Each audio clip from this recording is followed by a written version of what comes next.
kita awali acara ini dengan mengucapkan basmalah bersama. Bismillahirrahmanirrahim. Kemudian marilah kita simak bersama pemaparan posisi hilal awal Ramadan 1447 Hijriah yang akan disampaikan oleh anggota tim Hisab Ruqyat Kementerian Agama Republik Indonesia, Bapak Haji Cecep Nurwendaya MSI. Kepadanya disilakan.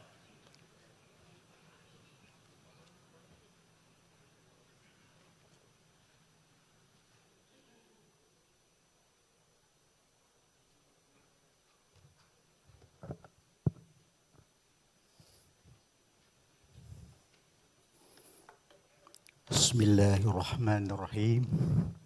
Assalamualaikum warahmatullahi wabarakatuh. Alhamdulillahirabbil alamin wassalatu wassalamu ala asrofil anbiya'i mursalin sayyidina wa maulana Muhammadin wa ala alihi wa sahbihi ajmain. Amma ba'du. Yang terhormat Bapak Menteri Agama Republik Indonesia,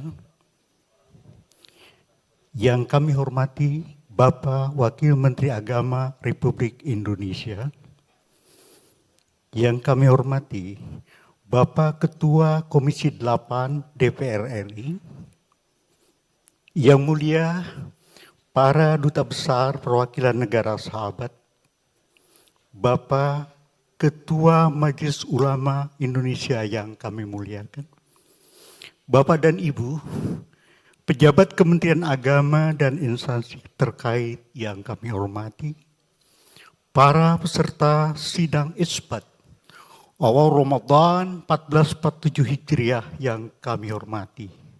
Mohon izinkan saya, Cecep Nurwendaya, anggota tim Hisab Ruqyat Kementerian Agama Republik Indonesia, unsur dari Planetarium dan Observatorium Jakarta, Dinas Pendidikan, Dinas Kebudayaan Provinsi DKI Jakarta akan menyampaikan paparan tentang posisi hilal, penentu awal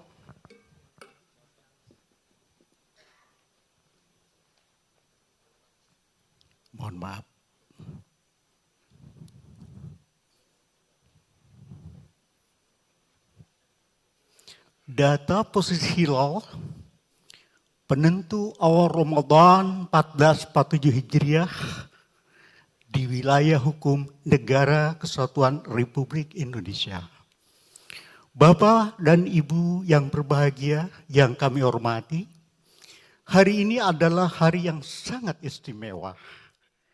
Hari hisab, hari ru'yah, sekaligus hari isbat, penetapan 1 Ramadan 1447 Hijriah di wilayah hukum Negara Kesatuan Republik Indonesia. Bapak dan Ibu sekalian, kita coba untuk menyimak.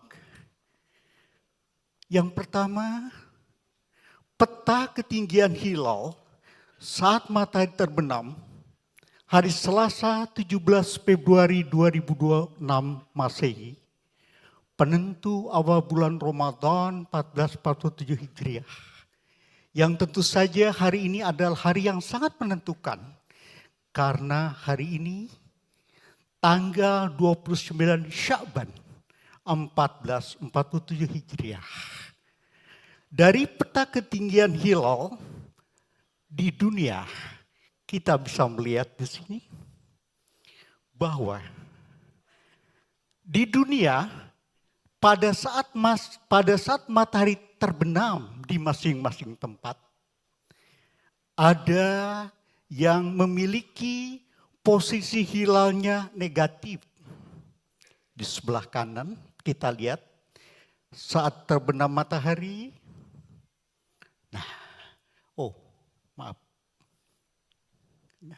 Paling kanan adalah tinggi hilalnya negatif, termasuk Indonesia. Yang tapak kurva berwarna merah, kontur berwarna merah itu ketinggian hilal di wilayah Indonesia. Semuanya negatif. Artinya pada saat matahari terbenam yang didefinisikan secara astronomis bahwa matahari saat terbenam matahari itu saat matahari bersinggungan dengan ufuk atau horizon atau cakrawala. Ketinggian hilalnya negatif berarti di bawah ufuk.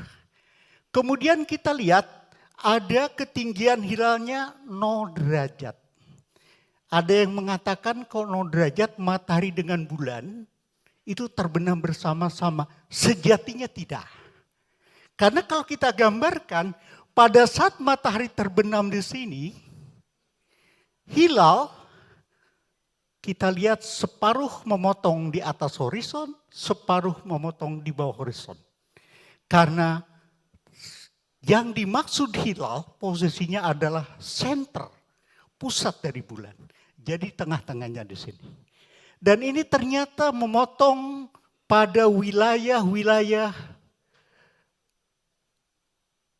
yang kita lihat di sini, Timur Tengah, kemudian daerah Eropa.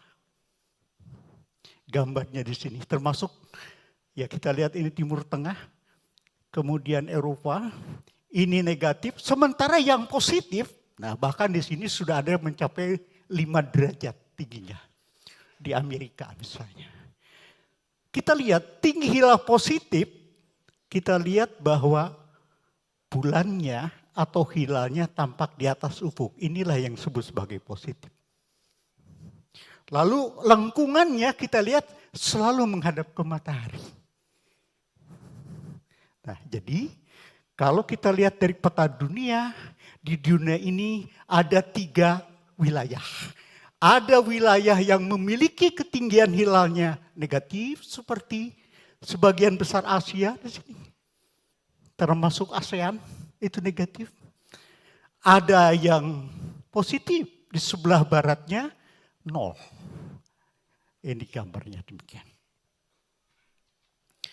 Lalu kita coba melihat di sini bagaimana elongasinya.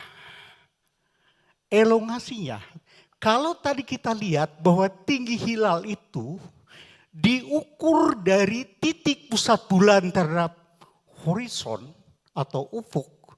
Apakah 0, kemudian apakah positif di atas atau negatif di bawah. Yang kedua adalah elongasi. Elongasi adalah jarak busur antara titik pusat matahari dengan titik pusat bulan. Jadi jauhnya, jaraknya. Jadi kalau elongasi itu adalah seberapa jauh dalam derajat atau dalam busur titik pusat bulan terhadap matahari. Karena matahari adalah yang menyinari terbentuknya hilal. Kita lihat, ada yang menarik bahwa ternyata di wilayah Indonesia kontur elongasinya yang berwarna merah. Di sini kita lihat paling timur sekitar 2, lalu semakin ke barat malah mengecil. Mengapa mengecil? Karena ketinggian hilalnya negatif. Jadi makin naik ke atas, jarak terhadap matahari bulan itu semakin pendek. Lalu setelah positif, ini membesar lagi. Nah, mengapa kita membahas 2 peta ini? Karena kriteria yang digunakan di wilayah Mabims, termasuk di Indonesia, berdasarkan kepada 2 unsur. Ketinggian atau tinggi hilal dan elongasi. Baik, kita coba lanjutkan. Nah, yang menarik adalah bahwa hari ini juga adalah hari ijtima. Ijtima atau konjungsi geosentrik terjadi hari ini Selasa tanggal 17 Februari 2026 Masehi bertepatan dengan tanggal 29 Syaban 1447 Hijriah. Kapan terjadi? Terjadi istimanya pada pukul 19.01.07 untuk wilayah Indonesia Barat. Waktu Indonesia Barat. Kemudian kalau waktu Indonesia Tengah ditambah 1 jam 20.01.07. Timur 21.01.07 WIB waktu Indonesia Timur. Yang menarik adalah bahwa istimewa ini terjadi, sebenarnya ada yang mengatakan bahwa istimewa ini syarat wajib untuk beralihnya ke bulan baru. Mengawali awal bulan Hijriah harus melewati istimewa. Yang menarik adalah istimewa ini terjadi setelah maghrib, setelah terbenamnya matahari di seluruh wilayah Indonesia. Makanya dikatakan istimewa ba'dal ghurub. Nah, baik kita lihat ada yang menarik di sini. Bahwa yang benar secara astronomis di sini ditunjukkan bahwa matahari dan bulan berada pada bujur ekliptika yang sama, yakni sekitar 328 derajat, 45 menit, 59 detik. Inilah konsep istimewa atau konjungsi geosentris. Lalu dari pusat bumi bahwa bulan ternyata tidak berimpit dengan matahari. Dengan lain perkataan memiliki lintang ekliptika sebesar 0 derajat 55 menit 40 detik di selatan matahari karena tandanya negatif. Atau kira-kira 0,93 derajat di selatan matahari. Ada yang mengatakan, Pak Cecep apa enggak salah? Betul, ini adalah istimewa, ini adalah konjungsi geosentrik. Bukankah pada hari ini terjadi gerhana matahari anular? Anular itu dari kata anulus bahasa Latin, artinya cincin. Ya.